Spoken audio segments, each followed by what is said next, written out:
Тук има един момент и на социален протест. Разбира се, срещу това, което представляваше българското изкуство съвсем доскоро. Защото дори в края на 90-те години модела на изкуство в България не се беше променял. Институциите просто отхвърляха и в известна степен и сега продължават да отхвърлят този тип неща. Хората смятате, че все пак музиката трябва да е нещо, което да развлича, нещо, което трябва да бъде в политическите жанрове. И нещо отвъд жанрова система.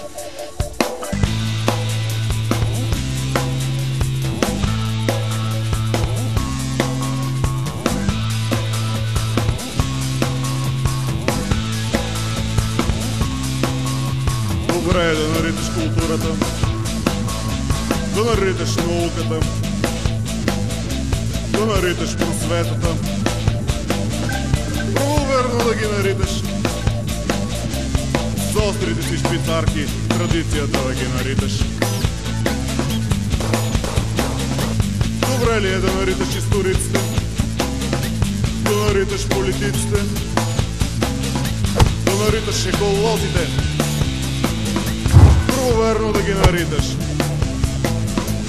с острите си шпицарки мозъка да ги нариташ.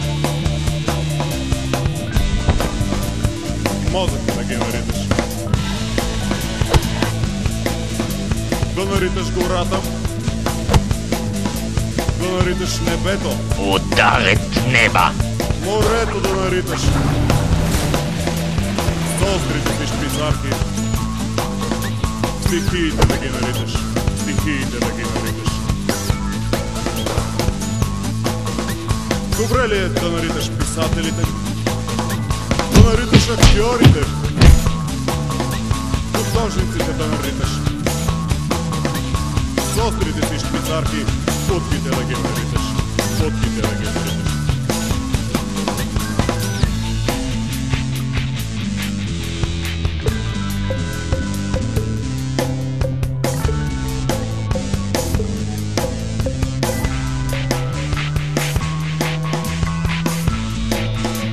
Добре е да нариташ културата, да нариташ науката,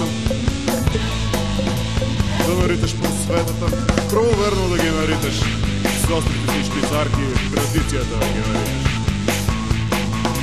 Добре ли е да нариташ историците, да нариташ политиците, да нариташ еколозите, правоверно да ги нариташ, с острите си шпицарки мозъка да ги нариташ.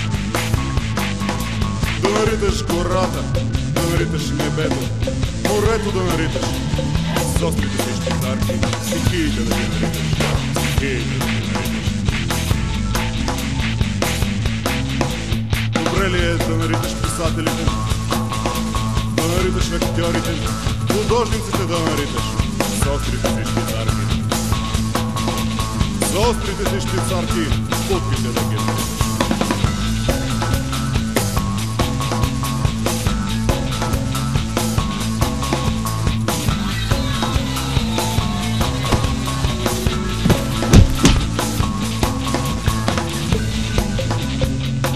Да живеят ядрените опити.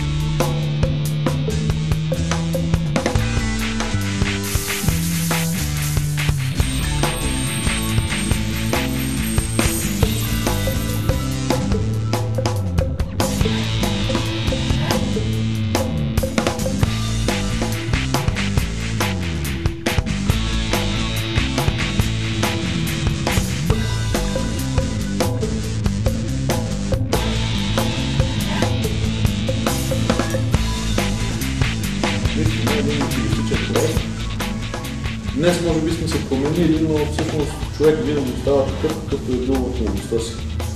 И мисля, че и до ден днешен ние винаги сме за едно изкуство, което проблематизира само себе си. Всеки е художник, ако иска да бъде такъв. Всеки е артист, ако иска да бъде такъв. Всеки е композитор, ако иска да бъде такъв. Или си художник, или никой не е такъв. Добре е да нариташ културата, да нариташ науката. Правоверно да ги нариташ, с острите си шпицарки в традицията да ги нариташ.